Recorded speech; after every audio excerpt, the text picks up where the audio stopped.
Hi friends, welcome to MS study line. ఈరోజు వార్తల్లో ముఖ్యాంశాలు. విద్య ఉద్యోగ సంబంధిత సమాచారాన్ని పరిశీలిద్దాం. ఫ్రెండ్స్, ఈరోజు వార్తల్లో చాలా ముఖ్యమైన కరెంట్ అఫైర్స్ రావడం జరిగింది. వీడియోను చివరి వరకు చూడండి, సబ్స్క్రైబ్ చేయండి, లైక్ చేయండి. ఫ్రెండ్స్, వీడియోను చూస్తున్నారు కానీ లైక్ చేయడం లేదు. లైక్ చేయండి, నాకు ఎంకరేజ్మెంట్గా ఉంటుంది. అలాగే నా వీడియో ఎక్కువ మందికి చేరే అవకాశం ఉంటుంది. అలాగే సబ్స్క్రైబ్ చేసుకోండి, మీకు జాబ్ అప్డేట్స్ అన్నీ కూడా మిస్ కాకుండా రావడం జరుగుతుంది. ఫ్రెండ్స్, ఈరోజు పేపర్ కట్టింగ్స్ అన్నీ కూడా నా ఛానల్లో పోస్ట్ చేస్తాను. అవసరమైన వాళ్ళు డౌన్లోడ్ చేసుకొని పరిశీలించండి. గురుకుల పోస్టుల భర్తీ ఎప్పుడు? నోటిఫికేషన్ ఆధారంగానే నింపాలి, లేదంటే ఉద్యమాన్ని ఉధృతం చేస్తాం. ప్రభుత్వానికి ఏఐవైఎఫ్ హెచ్చరిక. సంక్షేమ భవన్ ఎదుట ధర్నా అంటూ మనం ఇక్కడ ఒక ముఖ్యమైన అప్డేట్ను పరిశీలించవచ్చు.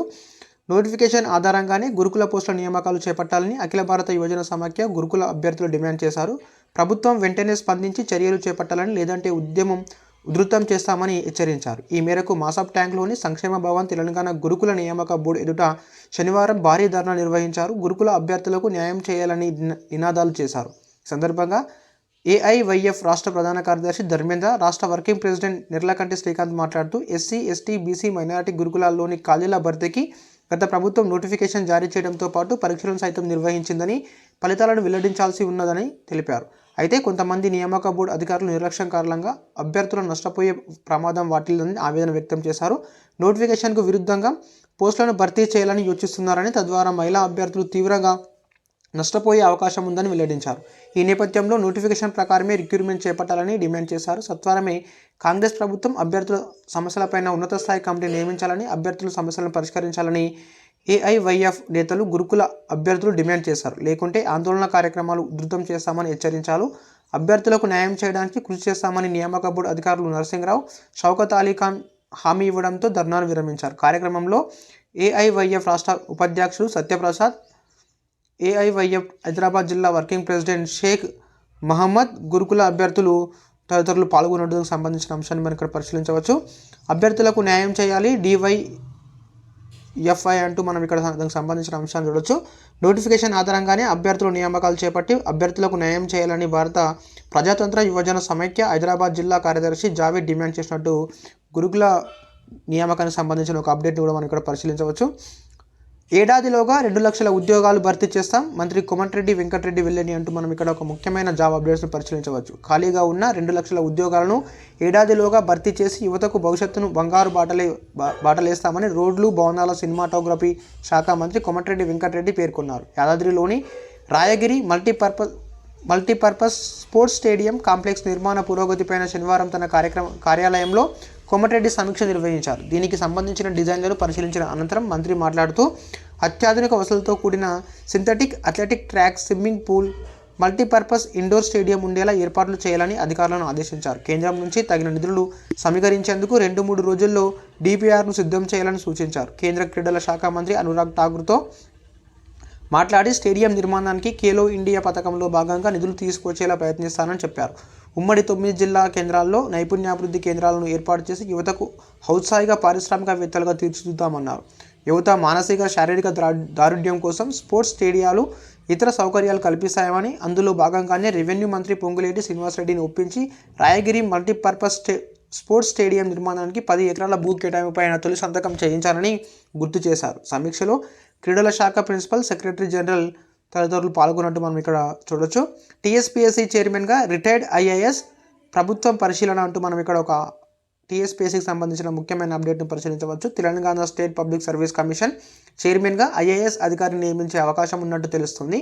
కమిషన్ చైర్మన్గా విశ్రాంత ఐపీఎస్ను నియమించే అవకాశాన్ని కూడా ప్రభుత్వం పరిశీలినట్టు తెలుస్తుంది. అయితే విశ్రాంత ఐపీఎస్ అధికారిని చైర్మన్గా నియమిస్తే కమిషన్ నిబంధనల ప్రకారం పదవీ విరమణ 62 సంవత్సరాలు. అయితే విశ్రాంత ఐపీఎస్ అధికారి బాధ్యతలు చేపట్టిన తర్వాత కేవలం 10 నెలలు మాత్రమే ఉంటుంది. ఈ నేపథ్యంలో కమిషన్ చైర్మన్గా అతను నియమించాలా, లేకపోతే 2-3 సంవత్సరాల సర్వీస్ ఉన్న ఐఏఎస్ను ఎంపిక చేస్తే వారు చైర్మన్గా 4 సంవత్సరాలు లేదా టర్మ్ పూర్తయ్యే వరకు ఉండే అవకాశం ఉంటుందనే ఆలోచనలు కూడా ప్రభుత్వం చేస్తున్నట్టు తెలుస్తుంది. అయితే కాంగ్రెస్ ప్రభుత్వం అధికారంలోకి వచ్చిన తర్వాత ఏడాదిలోపే 2 లక్షల ఉద్యోగాలు భర్తీ చేస్తామని ప్రకటించిన నేపథ్యంలో కేవలం 9-10 నెలల్లో కమిషన్ చైర్మన్గా ఉండి ఆ తర్వాత మరొకరిని చైర్మన్గా ఎంపిక చేసుకోవడం కంటే కనీసం 2 సంవత్సరాల పాటు చైర్మన్గా కొనసాగే వారిని ఎంపిక చేస్తే బాగుంటుందనే ఆలోచన కూడా రాష్ట్ర ప్రభుత్వం చేస్తున్నట్టు తెలుస్తోంది. టీఎస్పీఎస్సీ చైర్మన్తో పాటు సభ్యుల ఎంపిక కోసం దరఖాస్తులు భారీ సంఖ్యలో వచ్చినట్టు తెలుస్తుంది. చైర్మన్తో పాటు 9 మంది సభ్యుల ఎంపికకు సంబంధించి సుమారు 600లకు పైగా దరఖాస్తు వచ్చినట్టు తెలుస్తుంది. దరఖాస్తు చేసుకున్న వారిలో విశ్రాంత ఐఏఎస్తో పాటు ఐపీఎస్ అధికారులు ఉండగా ప్రొఫెసర్లు కూడా ఉన్నట్టు తెలిసింది.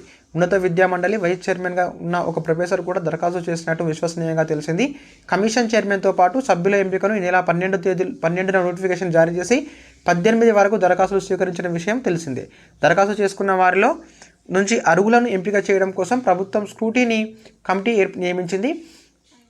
వచ్చిన దరఖాస్తుల్లో అర్హత ఉన్న వారిని స్క్రూటీ కమిటీ ఎంపిక చేస్తుంది. స్క్రూటీనీ కమిటీ ఎంపిక చేసిన వారి పేర్లలో ఉన్న సభ్యుల నుంచి కమిషన్కి చైర్మన్తో పాటు సభ్యులను ఎంపిక చేసి ప్రతిపాదనలు రాష్ట్ర ప్రభుత్వం గవర్నర్కి పంపిస్తుందంటూ మనకు సంబంధించిన ఒక ముఖ్యమైన అప్డేట్ను పరిశీలించవచ్చు. ఫ్రెండ్స్, ఎంత తొందరగా టీఎస్పీఎస్సీ చైర్మన్ని మెంబర్స్ను నియమిస్తే అంత తొందరగా మనకు కొత్త నోటిఫికేషన్ రావడానికి, అదేవిధంగా వాయిదా పడిన ఉద్యోగాలకు సంబంధించిన షెడ్యూల్ రావడానికి అవకాశం ఉంటుంది. దీనికోసం వెయిట్ చేసే వాళ్ళు సార్ నా వీడియోకి లైక్ చేయండి. గ్రూప్స్ ఫౌండేషన్ కోర్సులపై ఉచిత శిక్షణ, గ్రూప్ 1, 2, 3, 4 ఫౌండేషన్ కోర్సుల ఉచిత శిక్షణకు ఈ నెల 24 లోపు దరఖాస్తు చేసుకోవాలని study circle director Srinivas Reddy తెలిపారు. ఇందుకు అభ్యర్థులు కుటుంబ వార్షిక ఆదాయం 5 లక్షలు మించొద్దని, డిగ్రీ మార్కుల ఆధారంగా ఎంపిక ఉంటుందని వెల్లడించారు.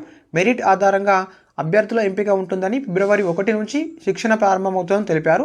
వివరాలకు మనకు ఇక్కడ కింద ఇచ్చిన కాంటాక్ట్ నెంబర్లకు కాంటాక్ట్ కావాల్సిందిగా వాళ్ళు సూచించడం జరిగింది. ఫ్రెండ్స్, మీరు ప్రిపరేషన్లో ఉన్నట్లయితే మీకు ఈ స్టడీస్ సర్కిల్ ద్వారా మనకు నోట్స్ కూడా ఇవ్వడం జరుగుతుంది. ఇది మీరు అప్లై చేసుకోండి, మీకు ఉపయోగపడుతుంది అని ఆశిస్తున్నాను. యూపీఎస్సీ కేంద్ర శాఖల్లో వివిధ పోస్టులు. యూపీఎస్సీకి సంబంధించి 121 పోస్టులకు సంబంధించిన నోటిఫికేషన్ విడుదలైంది. కేంద్ర ప్రభుత్వానికి చెందిన వివిధ శాఖల్లో కింది పేర్కొన్న పోస్టుల భర్తీకి అర్హులైన అభ్యర్థుల నుంచి యూనియన్ పబ్లిక్ సర్వీస్ కమిషన్ దరఖాస్తులు కోరుతుంది. Assistant industrial adviser 1 post, scientist B 1 post, assistant zoological 7 పోస్టులు, స్పెషలిస్ట్ గ్రేడ్లు 112 పోస్టులు. అర్హత సంబంధిత విభాగంలో ఎంబీబీఎస్, డిగ్రీ, పీజీ ఉత్తీర్ణతో పాటు పని అనుభవం ఉండాలి. ఎంపిక ప్రక్రియ రాత పరీక్ష, ఇంటర్వ్యూ తదితర ఆధారంగా ఉంటుంది. ఆన్లైన్ దరఖాస్తు చివరి తేదీ ఫిబ్రవరి 1 అంటూ మనకి ఇక్కడ ఇవ్వడం జరిగింది. దీనికి సంబంధించిన వెబ్సైటు upsc.gov.inలో మనము లాగిన్ అయితే మనకు పూర్తి వివరాలు దొరుకుతాయి. దాని ప్రకారం అప్లై చేయండి. క్లుప్తంగా 2000 బీఎస్సీ నర్సింగ్ సీట్ల భర్తీ చేయాలి. ఇండియన్ మెడికల్ అసోసియేషన్ తెలంగాణ పేర్కొన్నట్టు మనం ఇక్కడ చూడవచ్చు. మేనేజ్మెంట్ కోటా కింద 2000 బీఎస్సీ నర్సింగ్ సీట్ల భర్తీ చేయాలని, దీనిపైన రాష్ట్ర వైద్యారోగ్య శాఖ మంత్రి దామోదర్ రాజనరసింహ దృష్టి సారించాలని ఇండియన్ మెడికల్ అసోసియేషన్ తెలంగాణ ప్రధాన అధ్యక్షులు కార్యదర్శులు కాళీప్రసాద్ రావు, కె విజయరావు కోరారు. ఎంసెట్, నీట్ పరీక్ష రాసిన వారికి బీఎస్సీ నర్సింగ్ కోర్సులో ప్రవేశ అర్హత కల్పిస్తూ ఒకే రకమైన నిబంధనలను కన్వీనర్ మేనేజ్మెంట్ కేటగిరీ వారికి వర్తింపజేయాలని శనివారం ఒక ప్రకటనలో పేర్కొన్నారు. ఇండియన్ నర్సింగ్ కౌన్సిలింగ్ ఆదేశాలకు అనుగుణంగా ఈ నిబంధనలు వర్తింపజేయాలని మంత్రి రాజనరసింహ కాళోజీ నారాయణరావు హెల్త్ యూనివర్సిటీ యాజమాన్యాన్ని కోరినట్టు మనం ఇక్కడ ఒక అప్డేట్ను పరిశీలించవచ్చు. ఆర్టీసీలో అప్రెంటిస్ పోస్టులు. తెలంగాణ వ్యాప్తంగా అన్ని డిపోలో ఖాళీగా ఉన్న నాన్ ఇంజనీరింగ్ అప్రెంటిస్ పోస్టుల భర్తీ చేసినట్లు టీఎస్ఆర్టీసీ ఎండీ సజ్జనార్ తెలిపారు. ఈ మేరకు శనివారం ప్రకటన జారీ చేశారు. BCom, BSc, BA, BBA, BCA విద్యార్థుల నుంచి ఆన్లైన్లో దరఖాస్తులను ఆహ్వానిస్తున్నట్టు తెలిపారు. అర్హులైన అభ్యర్థులు టీఎస్ఆర్టీసీ అధికారిక వెబ్సైట్ tsrtc.telangana.gov.inలో పేర్కొన్న నిబంధనలను షరతులతో సంతృప్తి చెందితే education.gov.in వెబ్ పోర్టల్లో తమ పేర్లను నమోదు చేసుకోవాలని సూచించారు. ఫిబ్రవరి 2 వరకు దరఖాస్తులు స్వీకరిస్తున్నట్లు వారు పేర్కొనడం జరిగింది. ఫ్రెండ్స్, మీరు ఎవరైనా అర్హులు ఉన్న వాళ్ళు, ఇంట్రెస్ట్ ఉన్న వాళ్ళు దీనికి అప్లై చేసుకోండి. టీఎస్ఆర్టీసీ ఉద్యోగులకు గుడ్ న్యూస్ అంటూ మనం ఇక్కడ టీఎస్ఆర్టీకి సంబంధించిన ఇంకొక ముఖ్యమైన అంశాన్ని పరిశీలించవచ్చు. 1 కోటికి పైగా ప్రమాద బీమా పెంపు, యూబీఐతో ఒప్పందం అంటూ మనం ఇక్కడ ఒక అంశాన్ని పరిశీలించవచ్చు. టీఎస్ఆర్టీసీ ఉద్యోగులకు ప్రమాద బీమా పెంచుతున్నట్లు టీఎస్ఆర్టీసీ ఎండీ సజ్జనార్ తెలిపారు. హైదరాబాద్లోని బస్ భవన్లో శనివారం ప్రమాద బీమా పెంపైన MD VC Sajjanar, UBI CGM and zonal head Bhaskar Rao ఈ మేరకు ఒప్పందం చేసుకున్నారు. సందర్భంగా సజ్జనార్ మాట్లాడుతూ ఒప్పందం ప్రకారం 40 లక్షల నుంచి 1 కోటి ప్రమాద బీమా పెరిగిందన్నారు. రోడ్డు ప్రమాదాల్లో అకాల మరణం చెందిన శాశ్వత దివ్యాంగులైన సిబ్బందికి ఈ ప్రమాద బీమా వర్తిస్తుందని ఆయన పేర్కొనడం జరిగింది. అదేవిధంగా ఈరోజు ఈనాడు పత్రికలో వచ్చిన మనుగడతో ముడిపడిపోయిన రసాయనాలు అంటూ మనము ప్రతిభ ఎడిషన్లో వచ్చిన ఒక అంశాన్ని, రసాయన శాస్త్రం సంబంధించిన అంశాన్ని పరిశీలించవచ్చు. అదేవిధంగా టీఆర్టీకి సంబంధించి నడుస్తూ వెళ్ళి వాహనంలో వస్తే మనకు ఇక్కడ మ్యాథ్స్కి సంబంధించిన బిడ్ బ్యాంకుని ఇక్కడ ఇవ్వడం జరిగింది. ఫ్రెండ్స్, ఇది అవసరమైన వాళ్ళు ఈనాడు పేపర్ డౌన్లోడ్ చేసుకొని పరిశీలించండి. న్యాకు ఇంటర్నేషనల్ లీడర్షిప్ ఎక్సలెన్స్ అవార్డు అంటూ మనం ఇక్కడ ఒక ముఖ్యమైన కరెంట్ అఫైర్ని పరిశీలించవచ్చు. మాదాపూర్లోని నేషనల్ అకాడమీ ఆఫ్ కన్స్ట్రక్షన్కు ఇంటర్నేషనల్ లీడర్షిప్ ఎక్సలెన్స్ అవార్డు 2023 దక్కింది. ఫ్రెండ్స్ మనకి ఇది గుర్తుంచుకోండి. న్యాకు ఇంటర్నేషనల్ లీడర్షిప్ ఎక్సలెన్స్ 2023 అవార్డు దక్కింది. ఢిల్లీలో అసోచామ్ సంస్థ నిర్వహించిన 6వ ఇంటర్నేషనల్ సస్టైనబిలిటీ సదస్సులో భాగంగా శనివారం సాయంత్రం ఈ అవార్డును ప్రదానం చేశారు. నిర్మాణ రంగంలో నిరుద్యోగ యువతకు వివిధ కోర్సుల్లో శిక్షణ ఇచ్చే ఉపాధి కల్పిస్తున్నందుకు బెస్ట్ ఇన్స్టిట్యూట్ ప్లేస్మెంట్ సౌత్ విభాగంలో అవార్డు దక్కగా న్యాక్ డైరెక్టర్లు శాంతశ్రీ ఎం రాజిరెడ్డి అందుకున్నట్టు మనం ఇక్కడ చూడవచ్చు. బెస్ట్ ఇన్స్టిట్యూట్ ప్లేస్మెంట్ సౌత్ విభాగంలో న్యాక్కు ఈ అవార్డు రావడం జరిగింది. ఫ్రెండ్స్ మనకి ఇది గుర్తుంచుకోండి, మనకి ఎగ్జామ్ పర్పస్లో అడిగే అవకాశాలు చాలా ఎక్కువగా ఉంటాయి. పునాసా సాహితీ పత్రిక ఆవిష్కరణ సృజనశీలతను ప్రతిబింబించాలన్న మంత్రి జూపల్లి అంటూ మనం ఇక్కడ ఒక సాహితీ పత్రికను ఆవిష్కరించినట్టు మనం చూడవచ్చు. దాని పేరు పునాసా అని గుర్తుంచుకోండి ఫ్రెండ్స్, మనకు ఇది చాలా ముఖ్యమైన ఇంపార్టెంట్. తెలంగాణ సాహిత్య అకాడమీ సాహితీవేత్తల కోసం ప్రత్యేకంగా పునాసా అనే సాహిత్య పత్రికను ప్రచురించడం శుభపరిమాణమని పర్యాటక సాంస్కృతిక పురావస్తు శాఖ మంత్రి జూపల్లి కృష్ణారావు ప్రశంసించారు. సచివాలయంలోని తన ఛాంబర్లో తెలంగాణ సాహిత్య అకాడమీ ప్రచురించిన పునాసా సాహిత్య పత్రికను మంత్రి శనివారం ఆవిష్కరించారు. సందర్భంగా మాట్లాడుతూ తెలుగు సాహిత్యంలో సృజనశీలతకు ప్రతిబింబించే లక్ష్యంతో తెలంగాణ సాహిత్య అకాడమీ పనిచేయాలని ఆయన సూచించడం జరిగింది. ఫ్రెండ్స్ మనకి ఇది గుర్తుంచుకోండి, సాహిత్యాన్ని ప్రోత్సహించేందుకు ఇటీవల ఆవిష్కరించబడిన పత్రిక ఏది అని అడిగే అవకాశం ఉంటుంది. పునాసా అని గుర్తుంచుకోండి ఫ్రెండ్స్. శంషాబాద్ ఎయిర్పోర్ట్కు బెస్ట్ అవార్డ్. శంషాబాద్ అంతర్జాతీయ విమానాశ్రయానికి master of public policy and administration అంశాల్లో బెస్ట్ ఎయిర్పోర్ట్ అవార్డు వరించింది. ఫ్రెండ్స్ మనకి ఇది గుర్తుంచుకోండి, శంషాబాద్ అంతర్జాతీయ విమానాశ్రయానికి master of public policy and administration అంశాల్లో బెస్ట్ ఎయిర్పోర్ట్ అవార్డు లభించింది. ఈ మేరకు పౌర విమానయాన శాఖ మంత్రి జ్యోతిరాదిత్య సింధియా చేతుల మీదుగా ఈ అవార్డును అందుకున్నట్లు జిఎంఆర్ ప్రతినిధులు శనివారం ఒక ప్రకటనలో తెలిపినట్టు మనం ఇక్కడ చూడవచ్చు. ఫ్రెండ్స్ ఇది గుర్తుంచుకోండి, మనకి ఈ అవార్డులన్నీ కూడా మనకు ఎగ్జామ్ పర్పస్లో అడిగే అవకాశాలు ఎక్కువగా ఉంటాయి. పనిగిరిలో క్రీస్తుపూర్వం 4000 ఏళ్ల నాటి రాక్షస గృహాలు, చారిత్రక కట్టడాలు, శిల్పకళ సంపదకు, ప్రకృతి అందాలకు, బౌద్ధమత కాకతీయ ఆనవాళ్లకు నిలయం సూర్యాపేట జిల్లా నాగారం మండలంలోని పనిగిరి. తాజాగా పనిగిరిలో క్రీస్తుపూర్వం 4000 సంవత్సరాల కాలం నాటి బృహత్శిలాయుగానికి చెందిన ఆది మానవుల రాక్షస గుహలు వెలుగు చూసింది. ఈ గుహలపైన చరిత్రకారులు వేర్వేరు వాదనలు వ్యక్తపరుస్తున్నారు. పూర్వకాలంలో ఆది మానవులు ఖగోళ పరిశోధనలు చేయడానికి, మతపరమైన కార్యక్రమాలు జరపడానికి, సమావేశాలు నిర్వహించడం కోసం ఇలాంటి గుహలను ఉపయోగించేవారని చెబుతున్నారు. వారి సమూహంలోని వారు మృతి చెందితే దహన సంస్కారాలు చేసిన చోటు చిన్న బండలను పెట్టి వాటిపైన పెద్ద రాతి బండలను పెట్టేవారని చరిత్ర చెబుతుంది. ఇలాంటి కట్టడాన్ని డాలమిన్ లేదా రాక్షస గుహలు అని పిలుస్తారట. ఈ గుహలు ఎక్కువగా Scandinavia, Ireland, Britain, France, Switzerland దేశాల్లో ఎక్కువగా ఉన్నాయని చరిత్ర చెబుతున్నట్టు మనం ఇక్కడ అందుకు సంబంధించిన అంశాన్ని పరిశీలించవచ్చు. రాక్షస గుహలు లేదా డాలమిన్ అని వీటిని పిలవడం జరుగుతుంది. వీటిని గుర్తుంచుకోండి ఫ్రెండ్స్, మనకు జాగ్రఫీ బిట్లో మరియు హిస్టరీలో మనకు ఎక్కువగా అడిగే అవకాశం ఉంటుంది. ఇంటర్నేషనల్ సైన్స్ ఫెస్టివల్లో తెలంగాణ ఉపాధ్యాయుడి ప్రతిభ. కేంద్ర ప్రభుత్వం నిర్వహించే ఇండియన్ ఇంటర్నేషనల్ సైన్స్ ఫెస్టివల్లో తెలంగాణకు చెందిన ఉపాధ్యాయుడు అత్యుత్తమ ప్రతిభ కనబర్చి అక్కడ జరిగిన సాహితీ సమ్మేళనంలో మొదటి స్థానంలో నిలిచాడు. హర్యానా రాష్ట్రంలోని ఫరీదాబాద్లో విజ్ఞాన భారతి ఆధ్వర్యంలో ఈ నెల 17 నుంచి 20 వరకు ఇండియన్ ఇంటర్నేషనల్ సైన్స్ ఫెస్టివల్, వైజ్ఞానిక సైన్స్ లిటరేచర్ ఫెస్టివల్ నిర్వహించారు. మన భారత కల్పనలో సైన్స్ టెక్నాలజీ పాత్ర అనే అంశంపైన దేశవ్యాప్తంగా పద్య పోటీలు ఆన్లైన్లో నిర్వహించగా నాగర్ కర్నూలు జిల్లా పెద్ద కొత్తపల్లి మండలం వెన్నచర్ల జెడ్పీహెచ్ఎస్లోని జీవశాస్త్ర ఉపాధ్యాయుడు రాజశేఖరరావు ప్రతిభ చాటారు. దేశవ్యాప్తంగా 180 మందిని ఈ పోటీలకు ఎంపిక చేయగా తెలంగాణ నుంచి రాజశేఖరరావు మాత్రమే ఎంపికయ్యారు. అక్కడ జరిగిన తుది సమ్మేళనంలో దేశవ్యాప్తంగా తొలి స్థానంలో నిలిచారు అంటూ మనం ఇక్కడ మన తెలంగాణకు సంబంధించి ఒక ముఖ్యమైన అంశాన్ని పరిశీలించవచ్చు. ఫ్రెండ్స్ మనకి ఇది ఎక్కడ జరిగింది సమ్మేళనం అని అడిగే అవకాశం ఉంటుంది. గుర్తుంచుకోండి, హర్యానా రాష్ట్రంలోని విజ్ఞాన భారతి ఆధ్వర్యంలో ఈ నెల 17 నుంచి 20 వరకు ఇండియన్ ఇంటర్నేషనల్ సైన్స్ ఫెస్టివల్, వైజ్ఞానిక సైన్స్ లిటరేచర్ ఫెస్టివల్ నిర్వహించారు. ఎక్కడ అంటే ఇది హర్యానా అని గుర్తుంచుకోండి. దాంట్లో మన తెలంగాణకు చెందిన రాజశేఖరరావు మొదటి అవార్డును గెలుచుకోవడం జరిగింది. కర్తవ్య పథ్పై తెలంగాణ వీరుల పోరాట స్ఫూర్తి. రాష్ట్రం తరపున ప్రత్యేక శకటాన్ని రూపొందిస్తున్న అధికారులు అంటూ మనం ఇక్కడ ఒక ముఖ్యమైన కరెంట్ అఫైర్ని పరిశీలించవచ్చు. చాకలి ఐలమ్మ, కొమరం భీం, రాజ్ గోండిల విగ్రహాలు గ్రామీణ తెలంగాణ ఉద్యమ తీరును చాటేలా రాష్ట్ర శకటం. ప్రజాస్వామ్య జాతరే తెలంగాణ పునాదిగా స్పెషల్ సాంగ్ అంటూ మనం ఇక్కడ కర్తవ్య పథ్లో తెలంగాణ వీరుల పోరాట స్ఫూర్తికి సంబంధించిన శకటాన్ని రూపొందిస్తున్నట్టు ప్రభుత్వం పేర్కొంది. తెలంగాణ రాష్ట్ర నిర్మాణంలో జరిగిన ఏ పోరాటమైనా తెలంగాణ ప్రజాస్వామ్య పరిరక్షణకే అన్నది థీమ్తో రాష్ట్ర ప్రభుత్వం తెలంగాణ శకటం తయారు చేస్తుంది. శకటానికి సంబంధించిన పనులు రక్షణ శాఖ నిఘా నిండలో తుది దశకు చేరుకున్నాయి.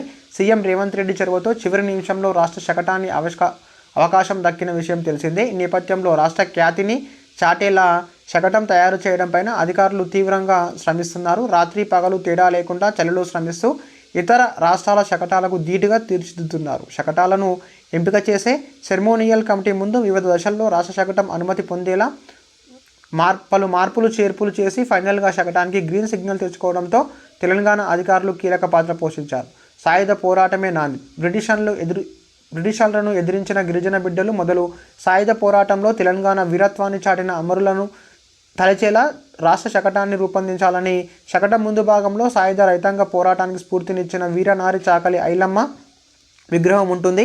వెనుక భాగంలో జల్ జంగల్ జమీన్ నినాదంతో దండు కట్టి పోరుబాట సాధించిన ఆదివాసీ విప్లవ వీరుడు కొమరం భీం విప్లవ గాథ తెలిసేలా ఆయన విగ్రహం ఏర్పాటు చేశారు. ఆంగ్లేయులను ఎదిరించి పోరాడి గొండు వీరుడు రామ్జీ గోండు వీరుడు కథను కట్టనున్నారు. దీంతోపాటు పల్లె పచ్చదనం, గ్రామీణ వాతావరణం, ఆనాటి వీరుల కథలను సంబంధించిన ఆనవాళ్ళ గుర్తులను దేశ ప్రజలను తెలిపేలా తెలంగాణ శకటం రెడీ అవుతుందంటూ మనం ఇక్కడ దానికి సంబంధించిన ఒక ముఖ్యమైన అంశాన్ని పరిశీలించవచ్చు. తెలంగాణ ప్రజాస్వామిక అనే పాట మొదలవుతుందంటూ దానికి సంబంధించిన అంశాన్ని మనం ఇక్కడ చూడవచ్చు. ఫ్రెండ్స్, మనకు అది గుర్తుంచుకోండి. టైటానిక్కు 5 రెట్లు పెద్దది, 27 విలాసవంతమైన ఐకాన్ ఆఫ్ ద సీన్ ప్రారంభం, ప్రపంచంలోనే అతిపెద్ద ఓడగా రికార్డ్ అంటూ మనం ఇక్కడ ఒక ముఖ్యమైన కరెంట్ అఫైర్ను పరిశీలించవచ్చు. ఐకాన్ ఆఫ్ ద సీస్గా దీనికి నామకరణం చేయడం జరిగింది. గుర్తుంచుకోండి, టైటానిక్ ఓడతో పోలిస్తే 5 రెట్లు పెద్దది, 20 అంతస్తులు కలిగిన అత్యంత విలాసవంతమైన భారీ ఓడ ఐకాన్ ఆఫ్ ద సీస్ ప్రయాణికుల కోసం సిద్ధమైంది. ప్రపంచంలోనే అతిపెద్ద ఓడగా రికార్డు సృష్టించిన ఐకాన్ ఆఫ్ ద సీస్ మొదటి సముద్ర ప్రయాణం ఈ నెల 27న మియామి నుంచి మొదలు కానుంది. ప్రయాణికులకు అద్భుతమైన అనుభూతి కలిగించేలా central park, water park, thrill island, swimming pools ఇలా 8 రకాల సౌకర్యాలు ఇందులో ఉన్నాయి. Icon of the Seas Caribbean దీవుల్లోని పోన్స్కు చేరుకోగా అక్కడ అధికారులు కొన్ని తనిఖీలు నిర్వహించారంటూ దానికి సంబంధించిన అప్డేట్ మనం ఇక్కడ చూడవచ్చు. దానికి సంబంధించిన విశేషాలు కూడా మనం ఇక్కడ పరిశీలిద్దాం. అంతస్తులు 20, పొడవు 365 మీటర్లు, గదులు 2805, బరువు 2,50,800 టన్నులు, ప్రయాణికుల సామర్థ్యం 7,600, పనిచేసే సిబ్బంది 2,350 మంది. దీన్ని నిర్మాణించిన కంపెనీ ఏంటంటే రాయల్ కరేబియన్ ఇంటర్నేషనల్ కంపెనీ దీన్ని నిర్మాణం చేయడం జరిగింది. నిర్మాణ ఖర్చు 16,624 కోట్లు. ఇంధనం ద్రవరూప సహజ వాయువుగా దానికి సంబంధించిన పూర్తి వివరాలను కూడా మనం పరిశీలించవచ్చు. ఫ్రెండ్స్, దీని పేరు గుర్తుంచుకోండి. ప్రపంచంలోనే అతి పెద్ద ఓడగా Icon of the Seas record నెలకొల్పింది. ఇది గుర్తుంచుకోండి. ప్రపంచ ఆర్థిక వేదిక స్థాపించబడిన సంవత్సరం 1971. ఫ్రెండ్స్, మనకి ఇది అంతర్జాతీయ సంస్థ. మనకి ఎగ్జామ్లలో ఎక్కువ అడిగే అవకాశాలు ఉంటాయి. ప్రధాన కార్యాలయం జెనీవా, స్విట్జర్లాండ్. తొలుత ఈ సంస్థను యూరోపియన్ మేనేజ్మెంట్ ఫోరం అని పిలిచేవారు. 1987 నుంచి ప్రపంచ ఆర్థిక వేదికగా పిలుస్తున్నారు. ఫస్ట్ దీన్ని 1971లో స్థాపించినప్పుడు యూరోపియన్ మేనేజ్మెంట్ ఫోరం అని పిలిచేవారు. దీన్ని 1987 నుంచి ప్రపంచ ఆర్థిక వేదికగా దీన్ని పిలవడం జరుగుతుంది. అధిపతి క్లాస్ స్వాబ్ నినాదం ప్రపంచ స్థితిని మెరుగుపరచడానికి కట్టుబడి ఉండడం. దీని యొక్క నినాదం గుర్తుంచుకోండి. ప్రపంచ స్థితిని మెరుగుపరచడానికి కట్టుబడి ఉండడం అనేది నినాదంగా మనం చూసుకోవచ్చు. ప్రతి సంవత్సరం స్విట్జర్లాండ్లోని తూర్పు ఆల్ప్స్ ప్రాంతం గ్రాంబెర్నెన్లోని దావోస్లో సమావేశం జరుగుతుంది. ప్రచురణలు: ప్రపంచ పోటీతత్వ నివేదిక, ప్రపంచ లింగ అసమానత సూచిక. ఈ సంస్థ ప్రైవేట్, ప్రభుత్వ రంగాల మధ్య సమన్వయంతో కూడిన వాణిజ్యాన్ని ప్రోత్సహిస్తుంది. ఫ్రెండ్స్, ఇప్పుడు మన రేవంత్ రెడ్డి గారు దావోస్ సమావేశానికి వెళ్ళడం జరిగింది. అక్కడ పెట్టుబడులను కూడా ఆహ్వానించడం జరిగింది. ఇది ఇటీవల కాలంలో జరిగిన అంశం కాబట్టి దానికి సంబంధించిన ఒక ముఖ్యమైన కరెంట్ అఫైర్ను, దానికి సంబంధించిన స్టాటిస్టికల్ పాయింట్స్ కూడా మనం ఇక్కడ పరిశీలించడం జరిగింది. ఇది ఎగ్జామ్లో అడిగే అవకాశాలు ఉంటుంది. Senior IPS officer Dalit Singh Chaudhary was appointed as the Director General of the Sahasra Seema Bal on 19th January 2024. ఇక్కడ మనము దళిత్ సింగ్ చౌదరి గారు సహస్ర సీమా బల్కు డైరెక్టర్ జనరల్గా నియమితులైనట్టు మనం ఇక్కడ చూడవచ్చు. ఆయన ఇంతకుముందు గతంలో సిఆర్పిఎఫ్ యొక్క డైరెక్టర్ జనరల్గా పనిచేయడం జరిగింది. ఫ్రెండ్స్, మనకి ఇది గుర్తుంచుకోండి. మనకి ఎగ్జామ్లో ఎవరైనా కొత్తగా నియమితులైన వారి గురించి అడిగే అవకాశాలు ఎక్కువగా ఉంటాయి. టాటాలకే మళ్ళీ ఐపీఎల్ టైటిల్ స్పాన్సర్ హక్కులు అంటూ మనం ఇక్కడ ఒక అప్డేట్ చూడవచ్చు. ప్రపంచ ఫ్రాంచైజీ లీగుల్లో ఐపీఎల్దే అగ్రస్థానం. రాబడితో పాటు ఆటల్లోనూ ఐపీఎల్కు తిరుగులేదు. అందుకే ఐపీఎల్ బ్రాడ్కాస్టింగ్ రైట్స్తో పాటు టైటిల్ స్పాన్సర్ హక్కుల కోసం ప్రముఖ సంస్థలు తీవ్రంగా పోటీ పడుతుంటాయి. అయితే వచ్చే 5 ఏళ్ల పాటు టైటిల్ హక్కుల టాటా సంస్థకే వచ్చినట్లు తెలిసింది. దానికోసం భారీ మొత్తంలో వెచ్చించుకున్నట్లు తెలుస్తోంది. టైటిల్ స్పాన్సర్ హక్కులను 5 ఏళ్ల పాటు స్మార్ట్ ఫోన్ కంపెనీ వివో 2018లో దక్కించుకుంది. కానీ దౌత్యపరమైన ఉద్రిక్తలతో నిష్క్రమించింది. వివో ఒప్పందం స్థానంలో టాటా గ్రూప్ 2022లో టైటిల్ హక్కులను పొందింది. టాటా గ్రూప్ 365 కోట్లు చెల్లించేలా, మిగిలిన మొత్తం వివో కంపెనీ ఇచ్చేలా ఒప్పందం జరిగింది. టైటిల్ స్పాన్సర్ కోసం నిర్వాహకులు బిడ్డింగ్ నిర్వహించారు. ఆదిత్య బిర్లా గ్రూప్ ఏడాదికి 500 కోట్లు చెల్లించేలా 2500 కోట్లను టెండర్ వేసింది. ఇదే మొత్తం చెల్లించేందుకు టాటా గ్రూప్ ముందుకు వచ్చింది. దీంతో ఇన్విటేషన్ టు టెండర్ డాక్యుమెంట్లోని నిబంధనలతో టాటాకే హక్కులు దక్కాయని తెలిసింది. 2028 వరకు కొనసాగే టైటిల్ స్పాన్సర్ హక్కుల కోసం టాటా ప్రతి సీజన్కు 500 కోట్లు చెల్లించనుంది. లోక్సభ ఎన్నికల దృష్ట్యా లీగ్ తేదీలు ఇంకా ఖరారు కాలేదు. కొన్ని మ్యాచ్లు శ్రీలంకతో నిర్వహించాలని ఆ దేశ బోర్డు బీసీసీఐని కోరింది. ఇప్పటి వరకు భారత్తో పాటు దక్షిణాఫ్రికా, దుబాయ్లో మాత్రమే ఐపీఎల్ నిర్వహించారు. ఐపీఎల్ 2024 సీజన్ 74 మ్యాచ్లు జరుగుతాయి. అయితే 2025 నుంచి మ్యాచ్ల సంఖ్యను పెంచాలని నిర్వాహకులు సూచిస్తున్నారు. 2025-26 సీజన్లలో 84కి, 2027లో 94కి పెంచాలని వారు సూచిస్తున్నట్టు మనం ఇక్కడ ఒక ఐపీఎల్కి సంబంధించిన అంశాన్ని పరిశీలించవచ్చు. గ్రామీణ పాఠశాలల్లో ఐఐటి మద్రాస్ పాఠాలు, పూర్వ విద్యార్థులతో బోధన, వచ్చే ఏడాది బీటెక్లో క్రీడా కోటా అమలు. ఈనాడుతో ఐఐటి మద్రాస్ డైరెక్టర్ ఆచార్య వి కామకోటి అంటూ మనం ఇక్కడ ఒక ముఖ్యమైన అప్డేట్ను గుర్తుంచుకోవచ్చు.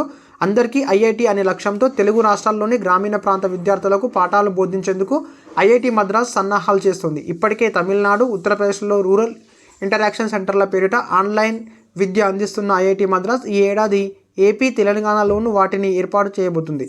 ఐఐటి హైదరాబాద్లో జరుగుతున్న ఇన్వెంటివ్ 2024కు హాజరైన ఐఐటి మద్రాస్ డైరెక్టర్ ఆచార్య వి కామకోటి తమ కార్యక్రమాలను ఈనాడు వివరించారు. గత ఏడాది ప్రయోగాత్మకంగా తమిళనాడు, యూపీలలో 100 చొప్పున, శ్రీలంకలో 10 ఆర్ఐసీలను నెలకొల్పాం. టీవీ, కెమెరా, ఇంటర్నెట్ ఉంటే చాలు, గ్రామీణ ప్రాంతాల్లో వాటిని ఏర్పాటు చేస్తున్నాం. ఈ కేంద్రాల ద్వారా 8 నుంచి 12 తరగతుల విద్యార్థులకు ఐఐటి పూర్వ విద్యార్థులు, ఆచార్యులు ప్రతిరోజు సాయంత్రం 6 నుంచి 8 గంటల వరకు ఆన్లైన్ ద్వారా పాఠాలు బోధిస్తారు. గణితం, సైన్స్ సబ్జెక్టులో సందేహాలను తీరుస్తారంటూ మనం ఇక్కడ వాళ్ళకి సంబంధించిన కార్యక్రమాన్ని పరిశీలించవచ్చు. ప్రపంచంలోనే ఇప్పటి వరకు నోబెల్ బహుమతులు సాధించిన వారిలో 37% మంది మెడికల్ టెక్నాలజీకి సంబంధించిన శాస్త్రవేత్తలే. అందుకే గత ఏడాదే మేము బిఎస్ మెడికల్ టెక్నాలజీ కోర్సును ప్రవేశపెట్టాం. ఐసర్ యాప్టిట్యూడ్ టెస్ట్ ద్వారా ఈ కోర్సులో చేరొచ్చు. వచ్చే 15 సంవత్సరాల్లో ఐఐటి మద్రాస్ కనీసం ఒక నోబెల్ బహుమతి సాధించాలని లక్ష్యంగా పెట్టుకున్నామంటూ మనం ఇక్కడ ఒక ముఖ్యమైన అప్డేట్ను పరిశీలించవచ్చు. గ్రామీణ ప్రాంతాల్లో ఐఐటి విద్యను అందించడానికి ఏఐటి చర్యలు ప్రారంభించిందని అడిగే అవకాశం ఉంటుంది. గుర్తుంచుకోండి ఫ్రెండ్స్, ఐఐటి మద్రాస్ అని గుర్తుంచుకోండి. ఇది ఇదివరకే మద్రాస్లోను మరియు ఉత్తరప్రదేశ్లో ఈ కార్యక్రమాలు మొదలుపెట్టింది. ఇప్పుడు ఏపీ, తెలంగాణలో కార్యక్రమాలను మొదలు పెడుతుంది. ఇవి ఫ్రెండ్స్ ఈరోజు వార్తల్లో ముఖ్యాంశాలు. Thank you for watching. Thank you everyone.